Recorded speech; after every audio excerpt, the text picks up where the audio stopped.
말씀 사도행전 19장 1절에서 10절까지입니다. 사도행전 19장 1절에서 10절 말씀 저와 여러분이 한 절씩 교대로 읽으시겠습니다. 아볼로가 고린도에 있을 때에 바울이 윗지방으로 다녀 에베소에 와서 어떤 제자들을 만나 이르되 너희가 믿을 때에 성령을 받았느냐? 이르되 아니라 우리는 성령이 계심도 듣지 못하였노라. 바울이 이르되 그러면 너희가 무슨 세례를 받았느냐? 대답하되 요한의 세례니라. 바울이 이르되 요한이 회개의 세례를 베풀며 백성에게 말하되 내 뒤에 오시는 이를 믿으라 하였으니 이는 곧 예수라 하거늘. 그들이 듣고 주 예수의 이름으로 세례를 받으니 바울이 그들에게 안수함에 성령이 그들에게 임하심으로 방언도 하고 예언도 하니 모두 12사람쯤 되니라. 바울이 회당에 들어가 석 달 동안 담대히 하나님 나라에 관하여 강론하며 권면하되 어떤 사람들은 마음이 굳어 순종하지 않고 무리 앞에서 이 돌을 비방하거늘 바울이 그들을 떠나 제자들을 따로 세우고 두란노 서원에서 날마다 강론하니라.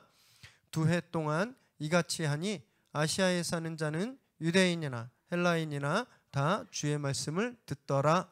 아멘. 오늘 우리에게 주시는 하나님의 말씀입니다.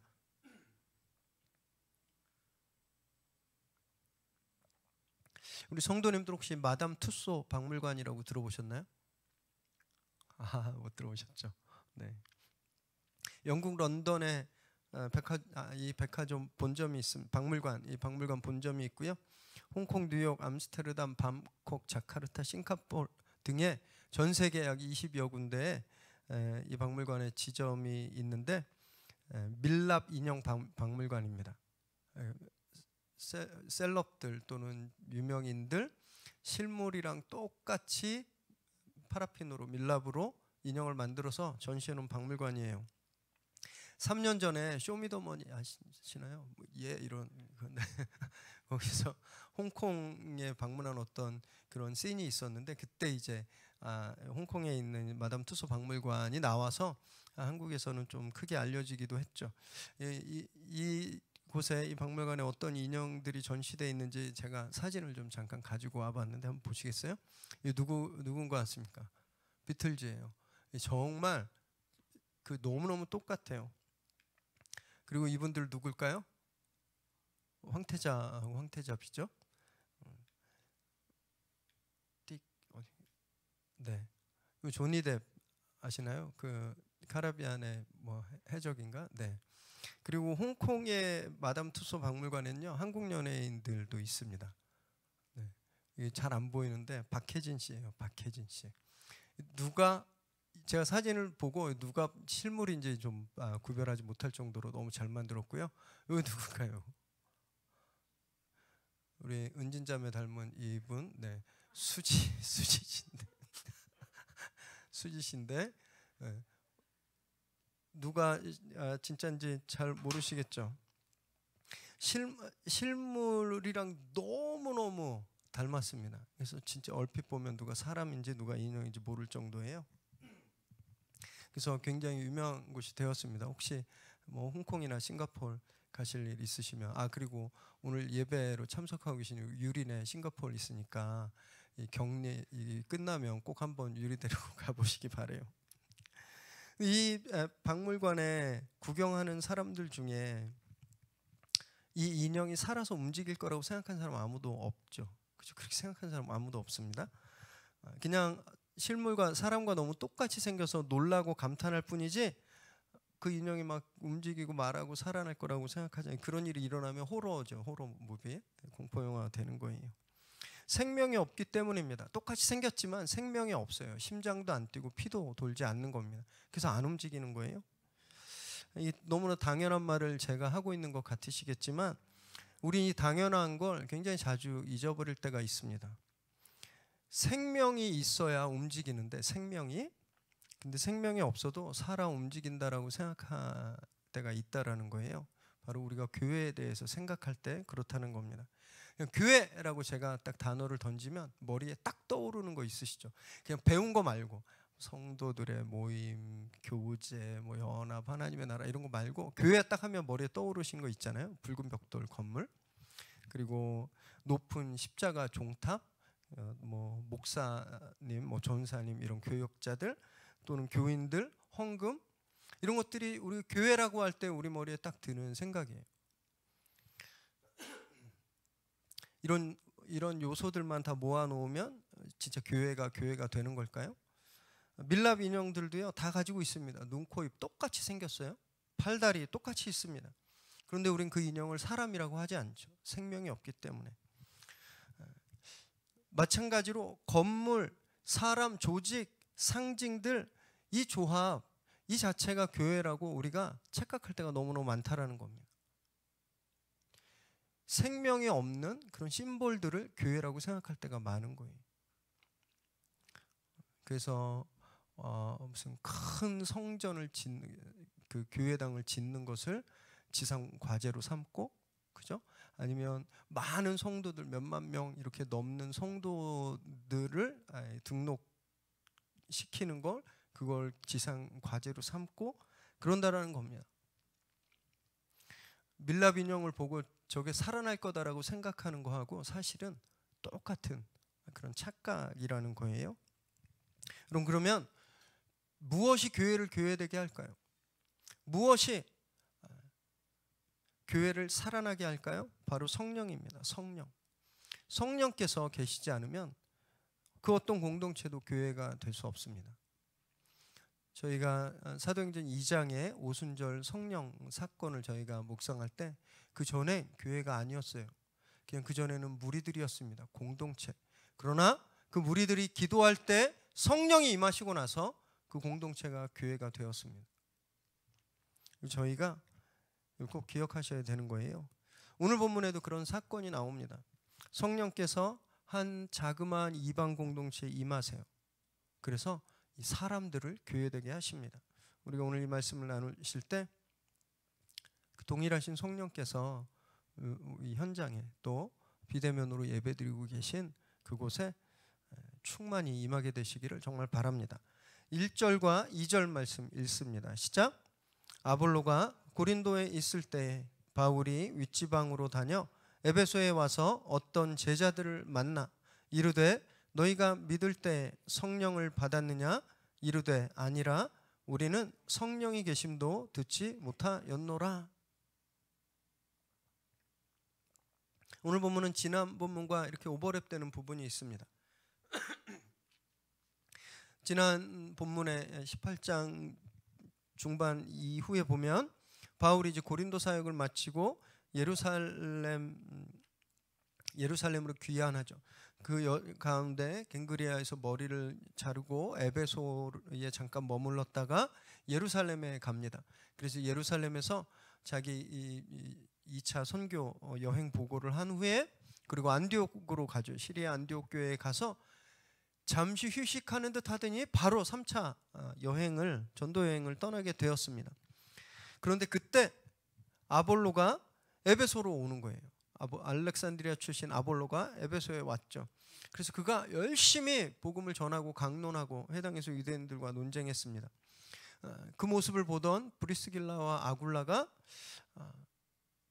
아볼로를 초대하고 그에게 정말 복음에 대해서 그가 아직 미처 모르고 있는 것에 대해서 성령에 대해서 그를 가르치죠. 그래서 그를 다시 고린도 교회로 파송하죠. 요 일이 일어나는 기간에 바울이 윗지방을 지났다라는 겁니다. 윗지방은 길리기아, 갈라디아 그리고 부르기아 지역을 뜻하는데 이 지역을 그냥 패스한 것이 아니라 비지팅했다라는 거예요.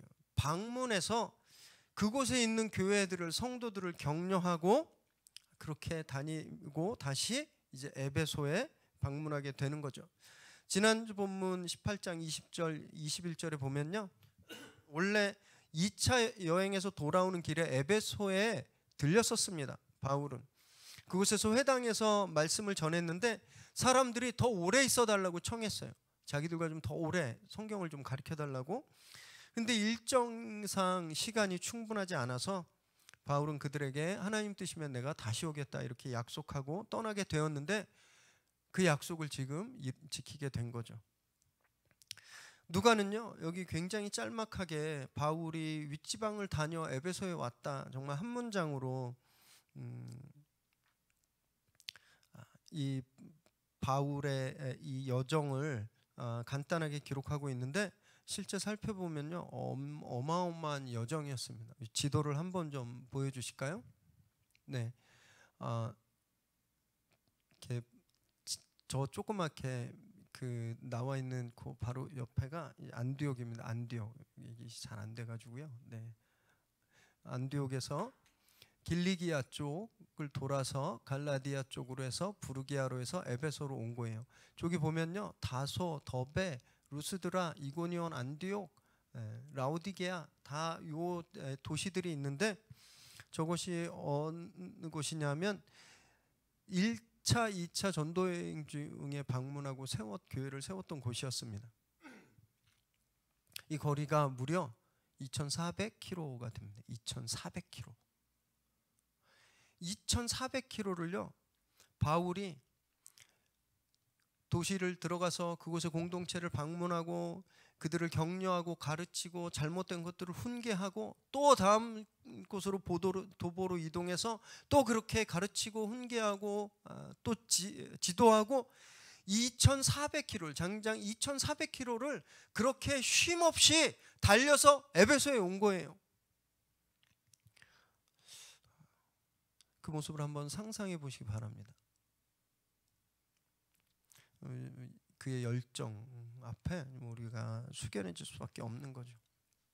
그렇게 긴 여정을 마치고 에베소에 도착했을 때 바울이 한 무리의 제자들, 그리스도인들을 만나게 됩니다. 근데 이들을 만나자마자요 다짜고짜 성령 받았는가? 이렇게 질문하는 겁니다. 보통 처음 만나면 인사하시잖아요. 안녕하십니까? My name is 뭐 이렇게 자기 소개하고, 그리고 저는 어디 출신입니다. 어디에서 누구를 통해서 예수 믿으셨어요? 어느 공동체에 속해 계세요?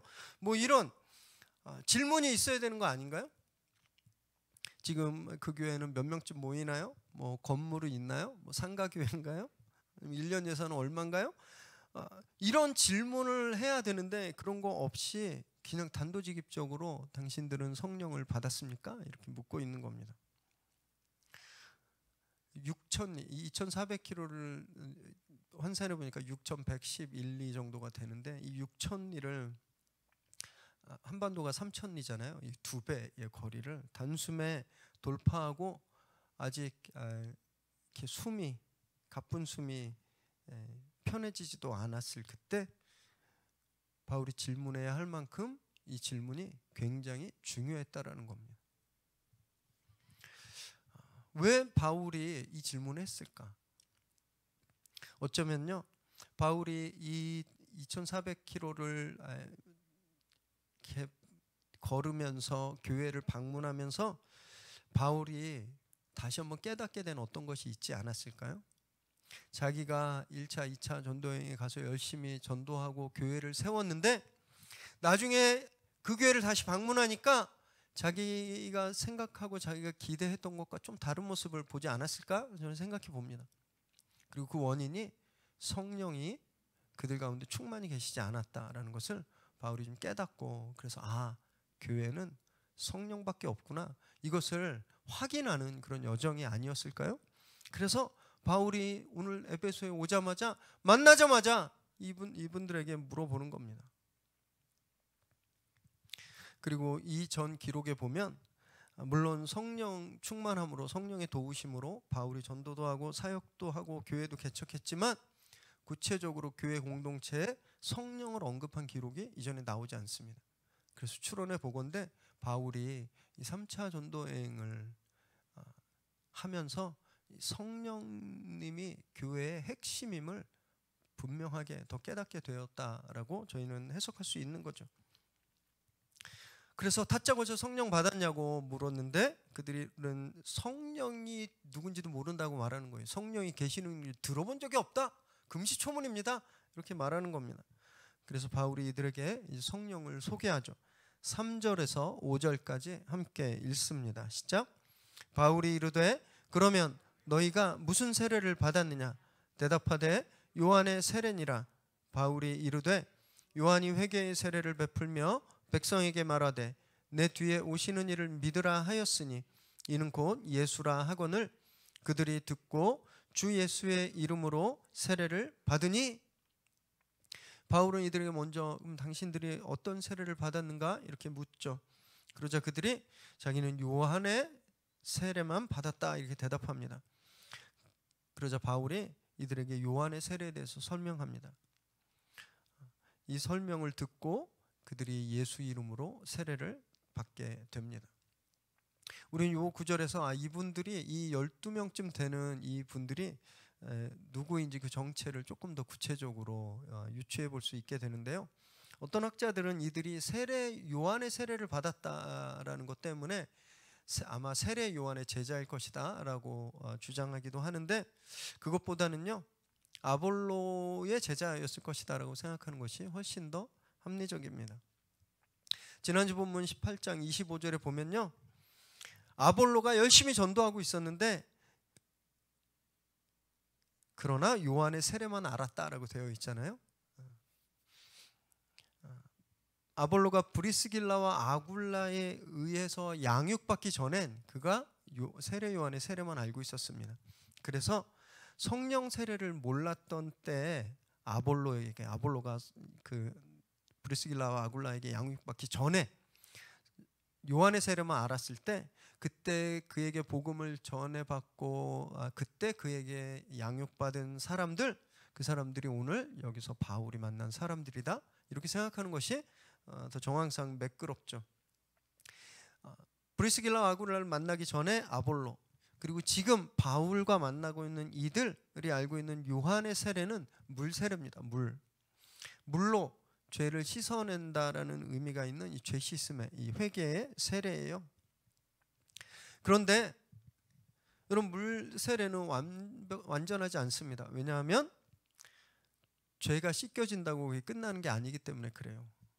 다시 죄 짓잖아요. 다시 죄 짓죠. 물 세례는요 죄를 이길 능력을 우리에게 주지 않습니다.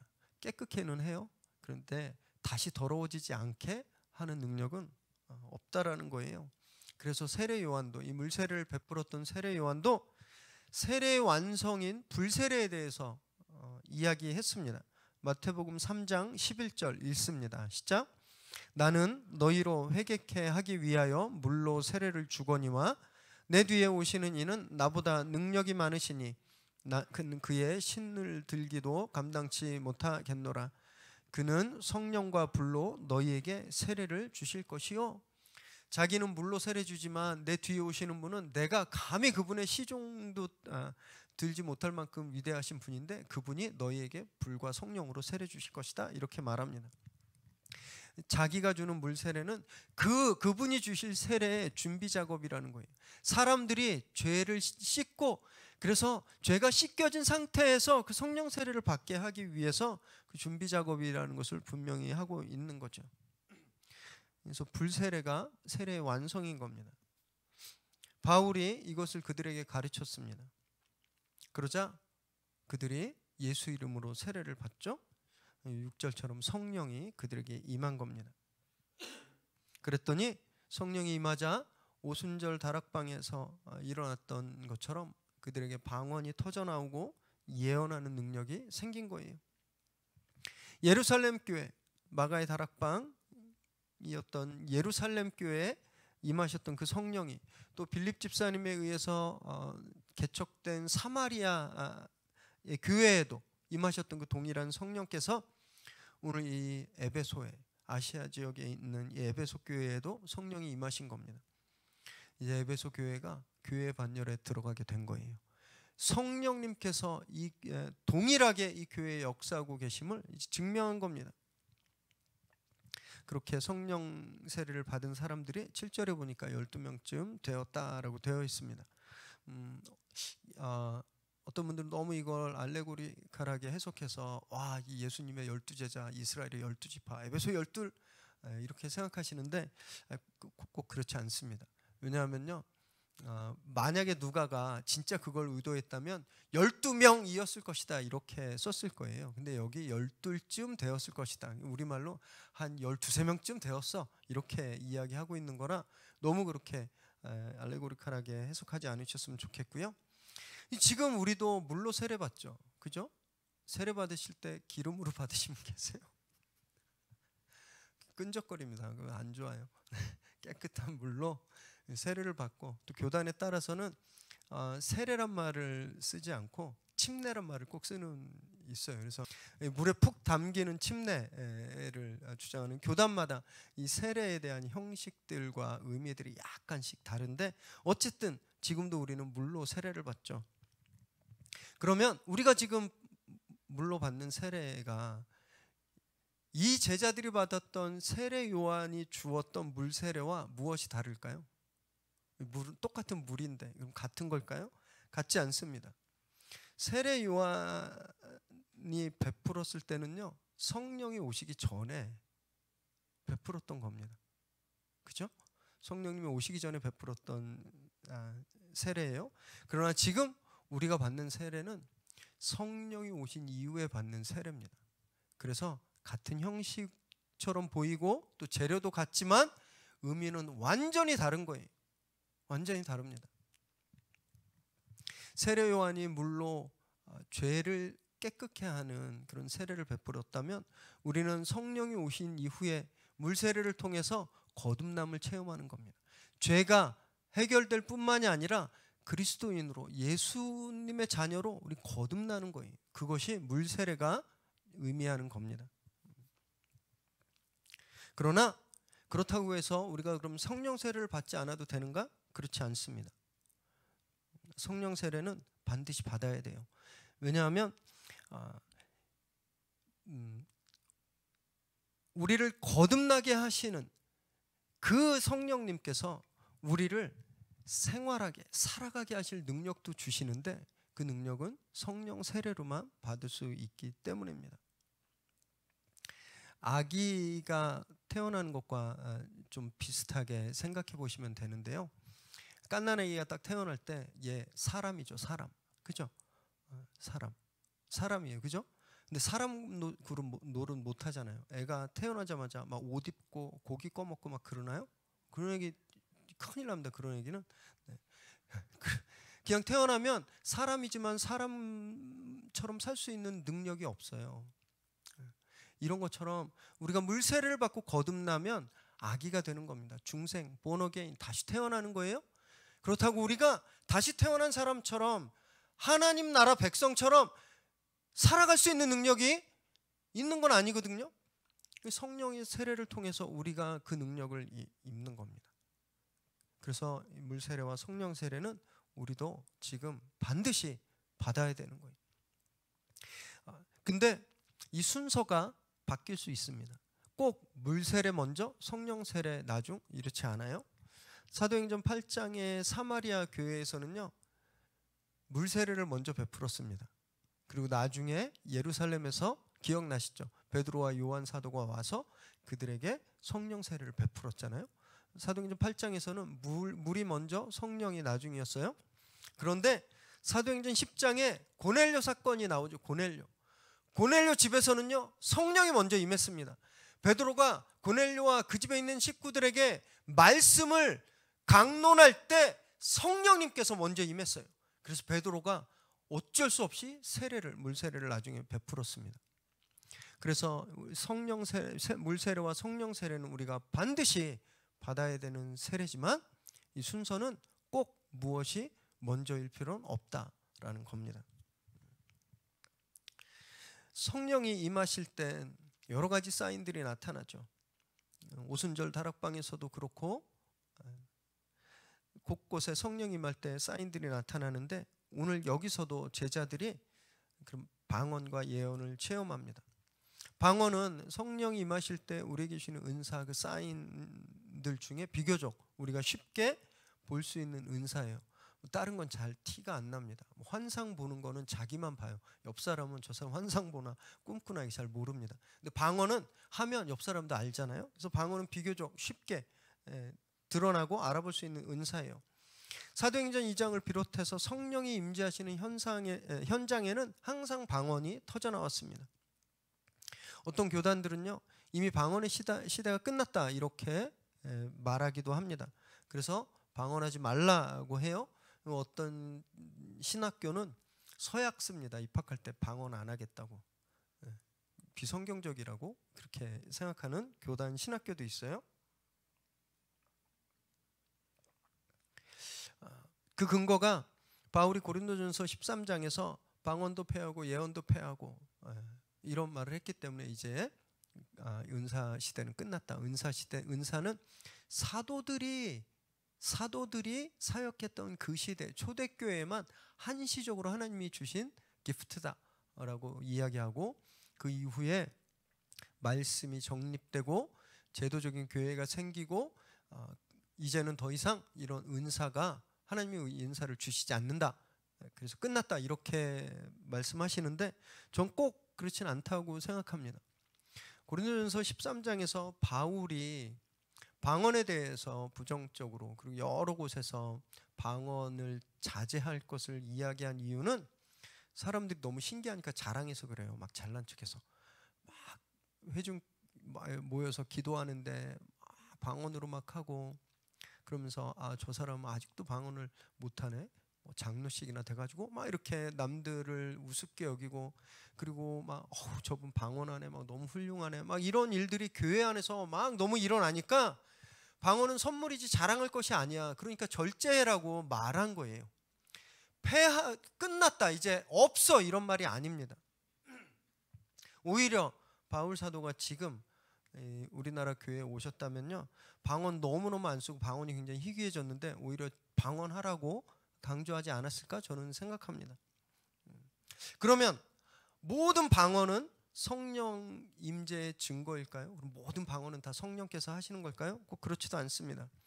제가 얼마 전에 우연히 유튜브를 보다가, 이제 제가 목사니까 그런 거 있잖아요. 영광 검색어 돼서 막 자동적으로 뜨는, 제 유튜브는요 다 설교, 찬양 이런 것만 다 뜹니다. 제가 그 목사기 때문에 되게 신퉁방퉁해요 유튜브가. 그래서 이렇게 막 그렇게 뜨는 영상 중에 우연히 봤는데 어떤 분이 방언 기도를 1시간 동안 막 하는 그런 방송이 있었어요. 방언 기도. 되게 막 소름이 막 이렇게 좀 무서웠습니다.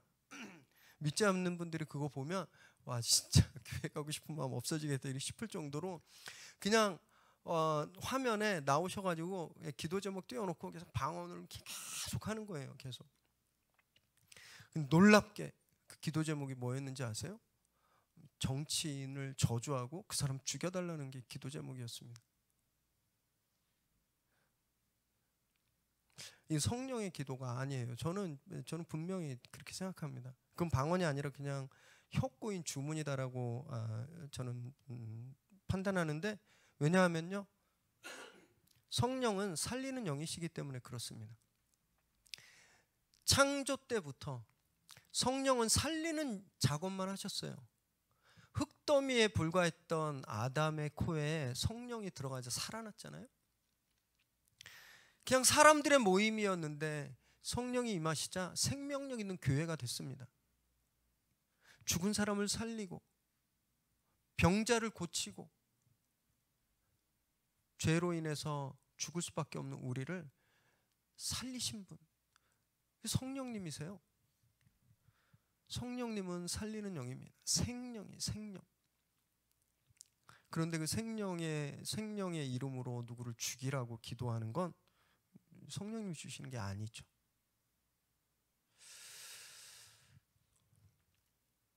그래서 방언 기도라고 다 성령이 주시는 게 아니다라는 것을 좀 기억하시면 좋겠고요.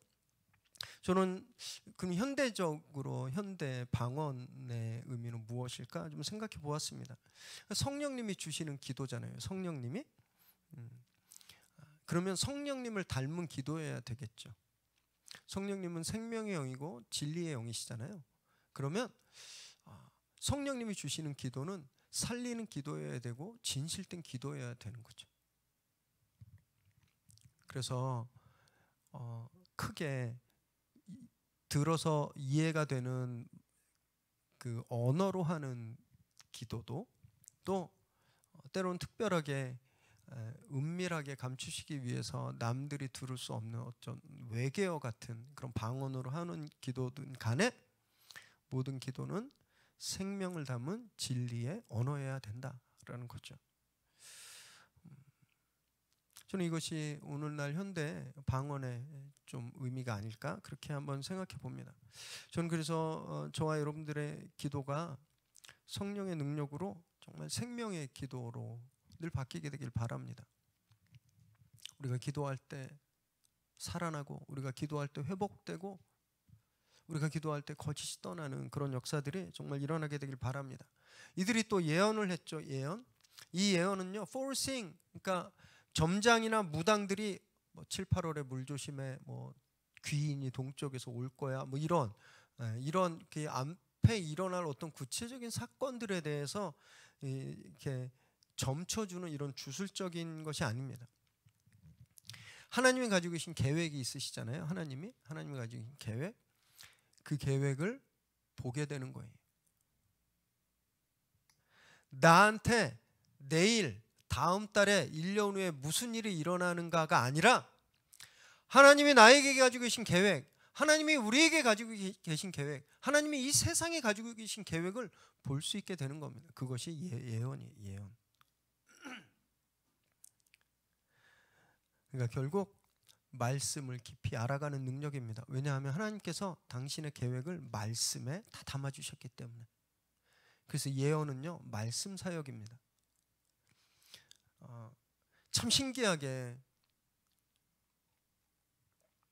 성경은 단 한 번도 점쟁이들이 앞니를 점치는 것처럼 미래일을 얘기해 주는 기록이 없는데 예언한다는데 그렇게 많이들 가세요.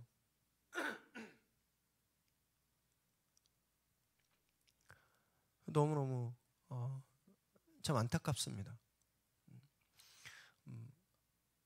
점집에 점치러 가는 거하고 동기가 똑같아요. 그죠? 내 앞일이 궁금해서 가는 겁니다. 내 앞일이. 하나님이 무슨 일을 계획하시는지 궁금해서 가는 게 아니에요. 점집에 점치러 갈 때도 내가 이 학교에 입학할 수 있는지, 내가 승진할 수 있는지 내 일이 궁금해서 가는 것처럼 예언 기도하는 사람한테 가서도 내가 그 일을 할 수 있는지, 우리 애가 대학 갈 수 있는지 내 일이 궁금해서 가는 겁니다.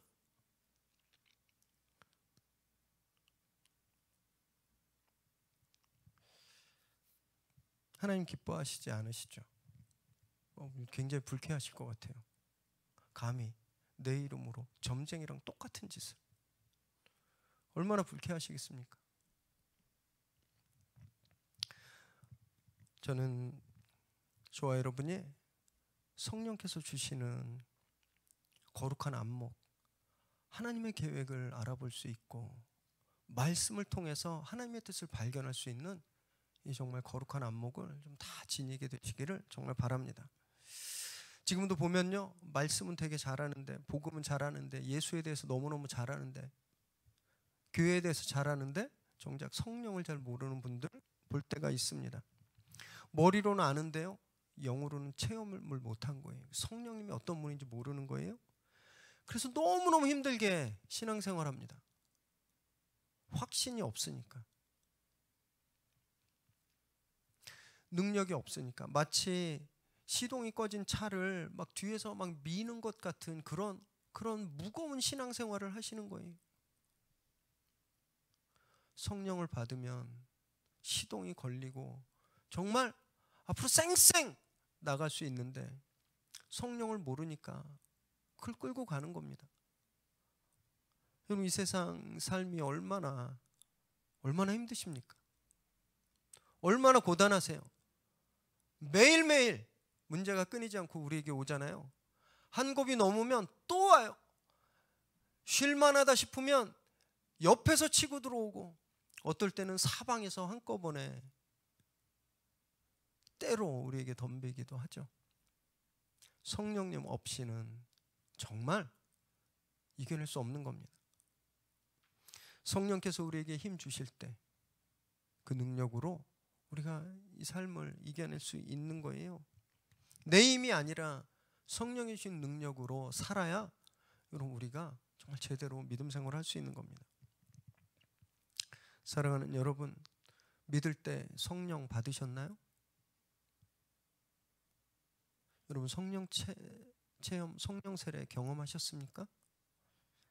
이 질문에 머뭇거려지신다면 오늘 성령 받으시길 바랍니다. 간절히 성령님을 간구하시기 바래요.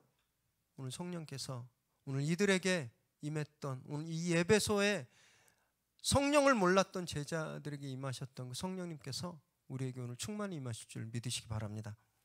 8절 9절 읽습니다. 시작. 바울이 회당에 들어가 석 달 동안 담대히 하나님 나라에 관하여 강론하며 권면하되 어떤 사람들은 마음이 굳어 순종하지 않고 무리 앞에서 이 도를 비방하거늘 바울이 그들을 떠나 제자들을 따로 세우고 두란노 서원에서 날마다 강론하니라. 저희가 매달 구독하고 있는 생명의 삶, 그 출판사 이름이 두란노 서원이죠. 네. 너무 감사한 게 이단이 이 타이틀을 안 뺏어간 게 얼마나 감사한지 몰라요. 베레아 뺏어가가지고 너무 속상했는데 두란노만은 지켰습니다. 바울이 자기에게 굉장히 너그러웠던 그 회당에, 에베소 회당에 다시 갔습니다. 그래서 여기서 석 달 정도 복음을 전했는데 바울이 방문했던 어떤 회당들보다 가장 긴 기간이었습니다. 이 에베소에 있는 회당이 그들이 굉장히 너그러웠음을 알 수 있죠. 그런데 이 석 달 정도가 맥시멈이었던 것 같아요. 그들 중에 어떤 사람들의 반대가 심해진 겁니다. 그러자 바울이 제자들을 데리고 나왔어요. 그래서 스쿨을 오픈합니다. 이 스쿨이 바로 그 유명한 두란노 서원이에요. 학자들마다 의견이 조금씩 다릅니다. 이 두란노 티라누스, 이분이 당시에 굉장히 유명한 철학자 이름이었다, 선생 이름이었다. 우리도 뭐 이렇게 다산 정약용 학당 뭐 이런 것처럼 그 유명한 선생님의 이름을 딴 티라누스가 그런 이름이었다. 또는 이 학교 건물주였다, 이런 뜻도 있습니다. 어쨌든 이 두란노는 사람 이름이라는 거예요. 서원은 스콜레라는 단어입니다. 스콜레, 이 강연장을 뜻하는데 영어의 스쿨이 여기서 나왔어요. 스콜레에서.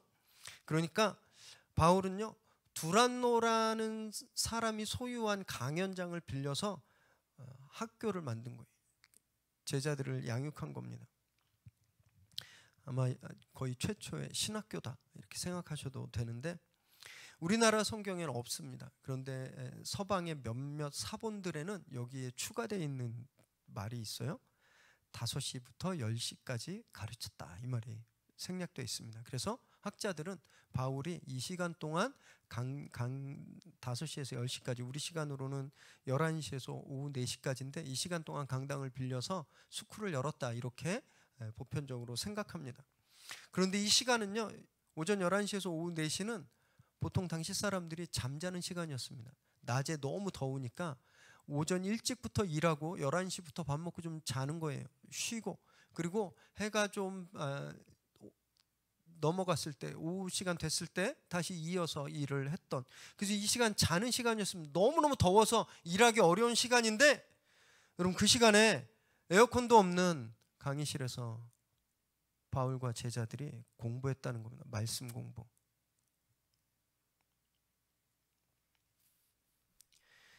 이른 아침에 일어나서 일해야 했고, 그래서 이 시간 쉬어야 오후의 일을 감당할 수 있었을 텐데 그들이 그걸 포기하고, 쉬는 시간 포기하고 말씀에 올인했다는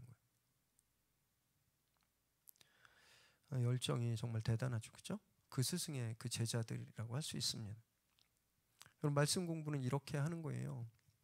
아주 급한 일 좀 끝나고 할게요가 아니라, 내가 지금 너무 신경 쓸 게 많은데 이게 좀 편해지면 하겠습니다가 아니라, 내가 여유 있고 할 만하고 시간 있을 때 하는 게 아니라, 시간을 쪼개서 잠을 줄이고 쉬는 시간을 포기하고 집중해야 되는 것이 말씀 훈련입니다.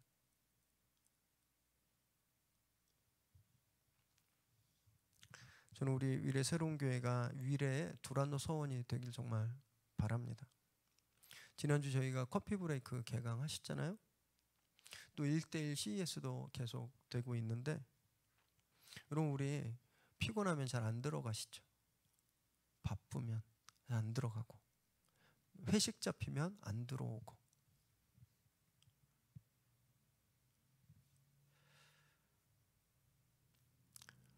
오늘 예배소의 제자들은요, 그러지 않았습니다.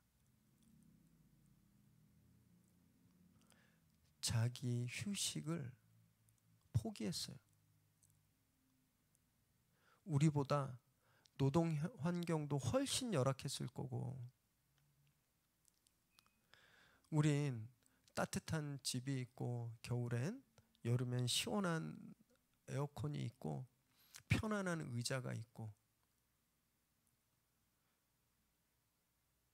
그런데도 우리는요, 이들의 정말 비교도 할 수 없을 그런 자세로 말씀에 임한다라는 거예요. 비대면 예배가 계속되니까 또 설교에도 집중하기 어려우시죠? 그럴 때일수록 더 집중하시기 바랍니다. 잘 이렇게 집중 못해서 막 띄엄띄엄 하셨다면 나중에 녹화된 영상 보십시오. 집중하십시오. 말씀은 내가 편할 때 배우는 거 아닙니다. 말씀은 내가 여유 있을 때 훈련받는 거 아니에요. 내 삶을 쪼개서 받는 겁니다.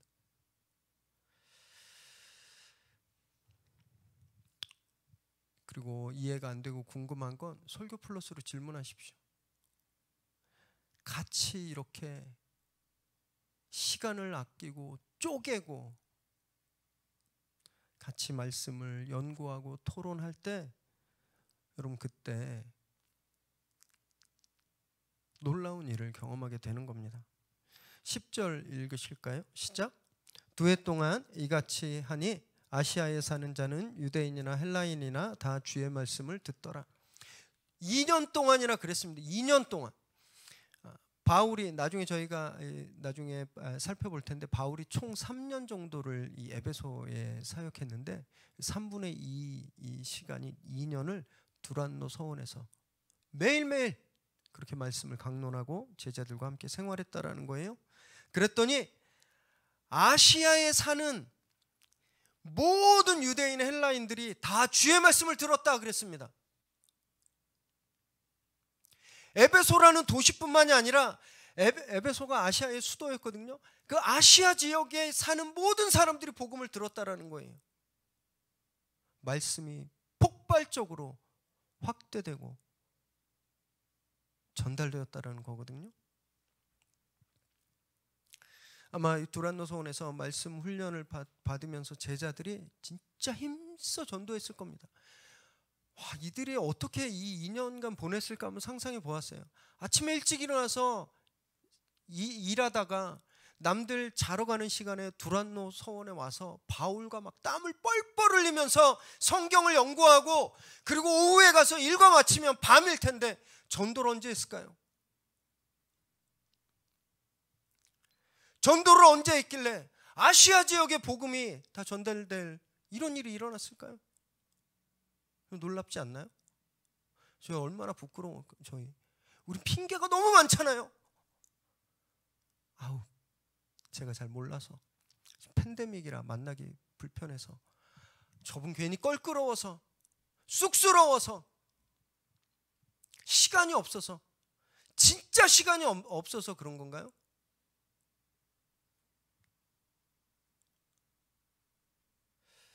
여러분, 이들이 이렇게 열심히 말씀을 훈련하고 말씀을 전해서요, 골로새 교회, 히에라볼리, 라오디게아 교회가 세워지게 되었고, 요한계시록에 유명한 7교회 있죠. 에베소 교회를 포함해서 서머나, 보가모, 두아디라, 사데, 빌라델비아 교회들이 이때 세워지게 되는 겁니다. 그리고 이 교회들이 이후로 수세기 동안 교회를 정말 세우고